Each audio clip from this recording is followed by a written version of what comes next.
दिन माँ सिद्धिदात्री की पूजा की जाती है। माँ का ये स्वरूप भक्तों को सिद्धि प्रदान करता है। नवमी तिथि को घट स्थापना की तिथि यानी नवरात्रि के पहले दिन की तरह ही महत्वपूर्ण माना जाता है। नवमी के दिन माँ को प्रसन्न करने के लिए विधिवत तरीके से पूजा अर्चना की जाती है। नवमी के दिन कन्या पूजन करना शुभ माना जाता है। नवरात्रि में अष्टमी और नवमी तिथि का खास महत्व होता है। नवरात्रि के 9वें दिन माँ सिद्धिदात्री की पूजा की जाती है। माँ का ये स्वरूप भक्तों को सिद्धि प्रदान करता है। नवमी तिथि को घट स्थापना की तिथि यानी नवरात्र के पहले दिन की ही तरह महत्वपूर्ण माना जाता है। आइए जानते हैं कन्या पूजन का शुभ मुहूर्त और इसकी विधि। नवमी तिथि 13 अक्टूबर रात 8:07 से लेकर 14 अक्टूबर शाम 6:52 तक रहेगी। नवमी के दिन कन्या पूजन का शुभ मुहूर्त सुबह 11:43 से 12:30 तक अभिजीत मुहूर्त में रहेगा। इसके अतिरिक्त अमृतकाल और ब्रह्म मुहूर्त में भी पूजन करना शुभ है। चौघरिया का समय इस प्रकार है। शुभ 6:27 से लेकर 7:53 तक। लाभ 12:12 से लेकर 13:40 तक। अमृत 1:40 से लेकर 3:05 तक। शुभ 4:32 से लेकर 5:58 तक।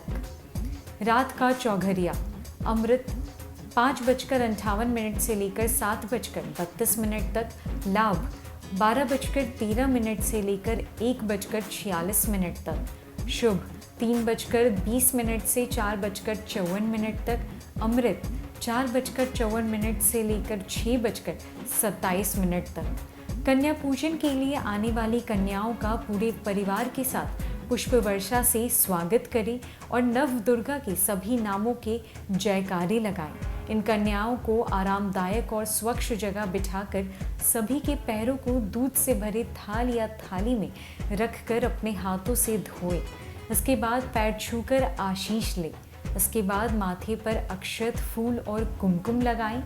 फिर माँ भागवती का ध्यान कर इन देवी को रूपी कन्याओं को इच्छा अनुसार भोजन कराएं। भोजन के बाद कन्याओं को अपने सामर्थ्य के अनुसार दक्षिणा उपहार दें और उनके पैर छूकर आशीष लें। कन्या पूजन के लिए हलवा, पूरी और चने प्रसाद के रूप में बनाए जाते हैं। मान्यता है कि नवरात्रि में कन्या पूजन से प्रसन्न होकर माता रानी दुख और दरिद्रता दूर कर देती हैं। 3 वर्ष की कन्या त्रिमूर्ति के रूप में मानी जाती है। त्रिमूर्ति कन्या के पूजन से धन धान्य आता है और परिवार में सुख समृद्धि आती है। 4 वर्ष की कन्या को कल्याणी माना जाता है। इसकी पूजा से परिवार का कल्याण होता है।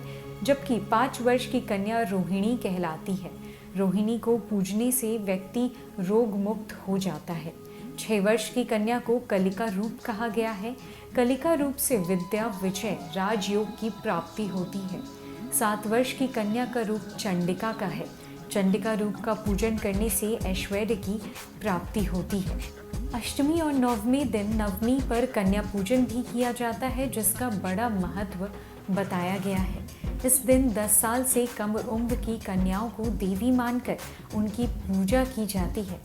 नवरात्रि में पूरे 9 दिन माँ दुर्गा के 9 स्वरूपों की पूजा होती है। अष्टमी और नवमी तिथि पर कन्या पूजन भी किया जाता है। अष्टमी या नवमी तिथि के लिए कन्या भोज या पूजन के लिए कन्याओं को एक दिन पहले आमंत्रित किया जाता है।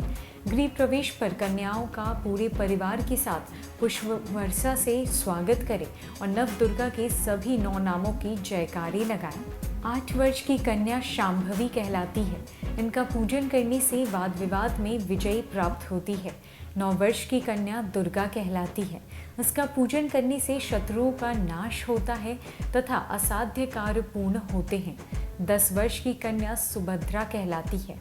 सुभद्रा अपने भक्तों के सारे मनोरथ पूर्ण करती है।